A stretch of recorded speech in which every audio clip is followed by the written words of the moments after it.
Dear student, मैं Jitendra sir. आज हम क्लास 8 से ग्रामर पढ़ेंगे और आपने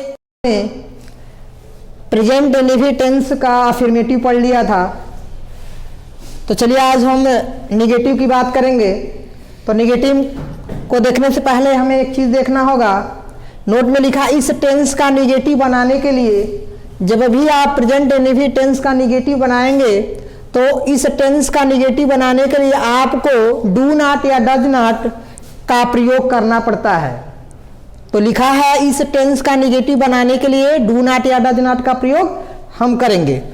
आगे लिखा है रूल में, आपका रूल फर्स्ट दिया है ही सी इट तथा एक वचन कर्ता के साथ। आपका लिखा है ही सी इट तथा एक वचन कर्ता के साथ आप सब्जेक्ट के बाद डज नॉट का प्रयोग करते हैं।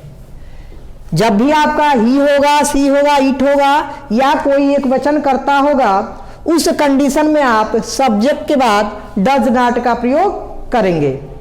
अब आगे चलिए देखते हैं। रूल 2 में दिया है आपका कि यदि आई वी यू दे तथा बहुवचन कर्ता के साथ आप किसका प्रयोग करेंगे? डू नॉट का प्रयोग करते हैं। आपका आई वी यू दे तथा बहुवचन कर्ता के साथ डू नॉट का प्रयोग करते हैं।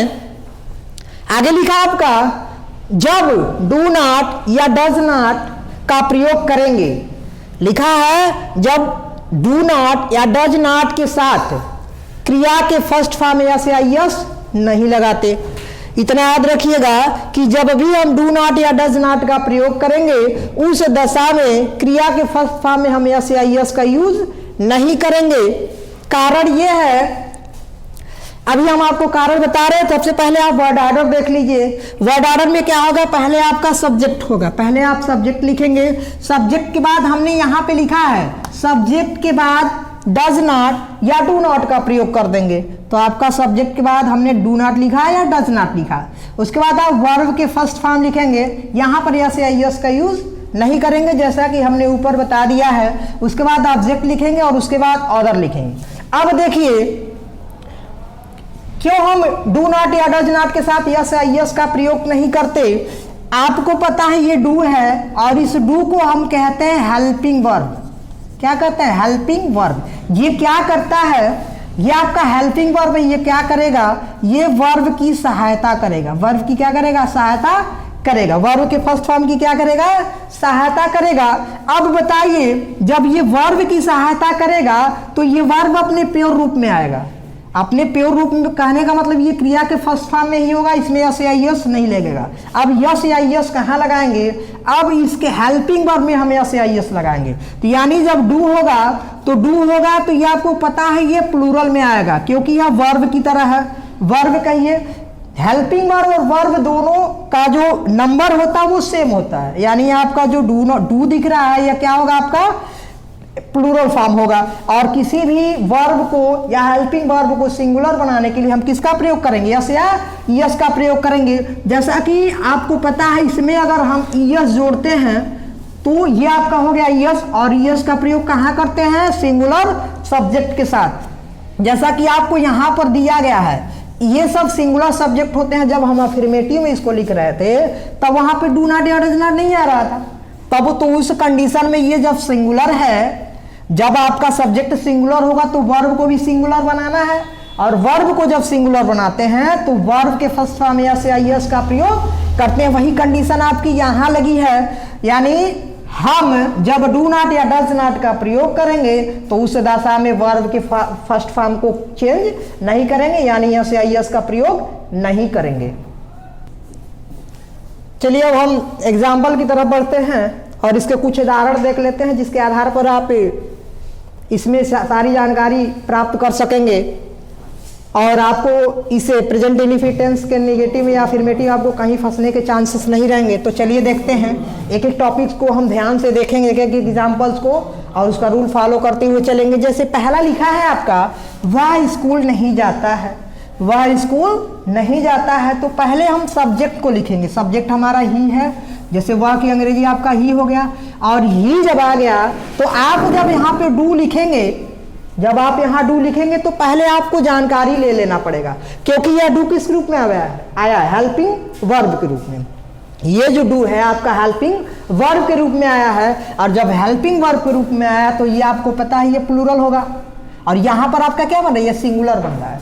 तो इसे भी हमें सिंगुलर बनाना होगा, और किसी भी वर्ब में जब हम यस या यस जोड़ देंगे या हेल्पिंग वर्ब में यस जोड़ देंगे तो वो क्या बन जाएगा, सिंगुलर बन जाएगा। तो चलिए हम इसको सिंगुलर बनाते हैं, तो यहाँ पे डज लिख दिया, अब ये आपका क्या बन गया, सिंगुलर बन गया। अब दोनों सिंगुलर सिंगुलर हो गए, मैच कर गया। अब इसके बाद हम नॉट का प्रयोग करेंगे, तो यहाँ पर हो गया ही does not, he does not.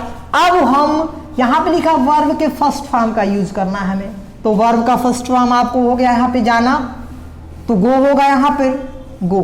और फिर हम यहाँ पर ध्यान देना है कि ये भले ही प्लूरल हो या सिंगुलर, हमें उससे मतलब नहीं। अब हमें मतलब सिर्फ किससे, हेल्पिंग वर्ब से।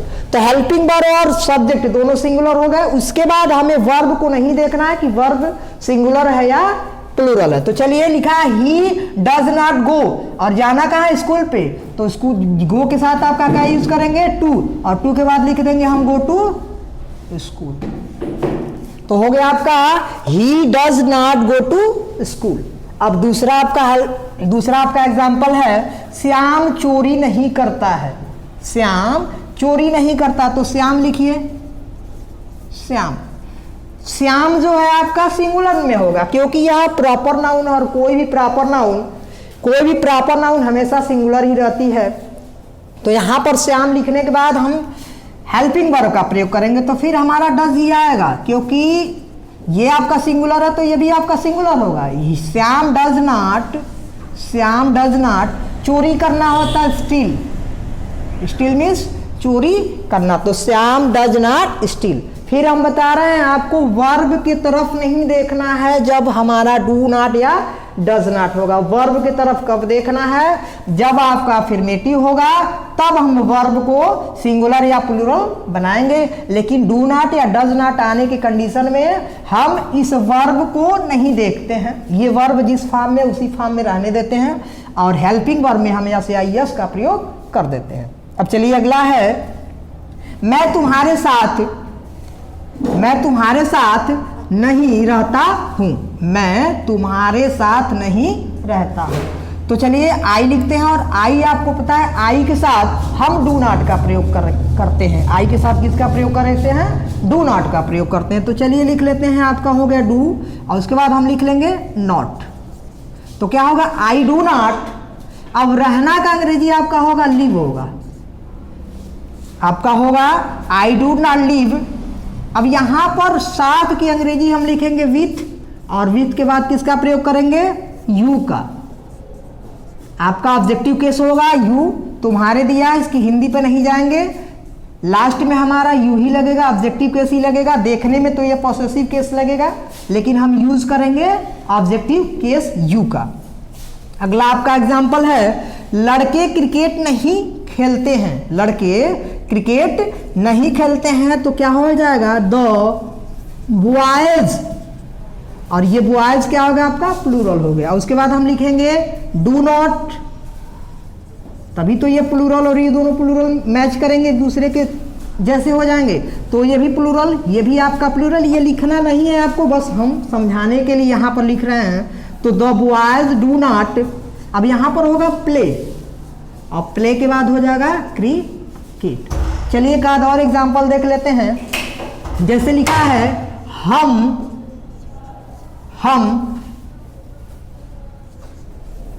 उसकी सहायता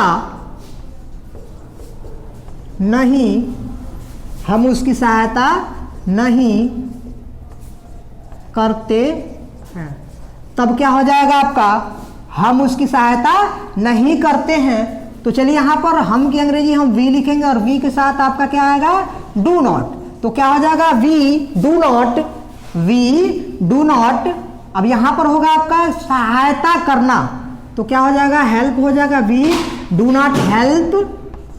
अब उसकी की अंग्रेजी होगा, या तो आप हिम लिख दीजिए या तो आप हर लिख सकते हैं। यहाँ पर कोई कंडीशन नहीं दी गई है कि ये आपका क्या होगा, मेल होगा या फीमेल होगा, तो हम यहाँ पर हिम भी लिख सकते हैं या तो हर भी लिख सकते हैं।